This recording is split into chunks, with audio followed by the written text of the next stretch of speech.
Mymensingh Kotwali model থানাতে police সদস্যরা civil পোশাকে থানার প্রধান ফটক তালা মেরে বসে আছে, কর্মবিরতি পালন করছে। এখানে কোনো আনসার বাহিনী বা ছাত্রবৃন্দ নেই যে থানা পাহারা দিবে। আমি কথা বলার চেষ্টা করেছি, কিন্তু তারা কথা বলতে রাজি হয়নি।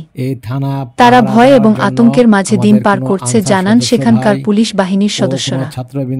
বিস্তারিত দেখুন ময়মনসিংহ প্রতিনিধির ইউসুফ রিমনের প্রতিবেদনে। পালন করেছে তারাই সিভিল পোশাকে থানার ভিতরে বসে রয়েছে। আমরা কথা বলার চেষ্টা করেছি, তারা কথা বলতে রাজি হয়নি। একটা থমথমে অবস্থা বিরাজ করছে। কেউ জিডি বা অভিযোগ করতে আসছে না বা তারা নিচ্ছে না। গেটে তালা লাগিয়ে ভিতরে সব পুলিশ সদস্য বসে রয়েছে।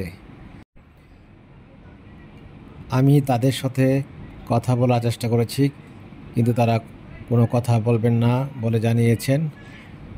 গেট খুলে ভিতরে যাওয়ার চেষ্টা করাতে তারা বলেছে, আমরা আতঙ্কের মাঝে আছি, গেট খোলা যাবে না। নিরাপত্তাজনিত কারণে তারা গেটে তালা লাগিয়ে ভিতরে বসে রয়েছে। ময়মনসিংহ কোতোয়ালি মডেল থানা থেকে ইউসুফ আলী রিমন, রূপসী বাংলা টিভি।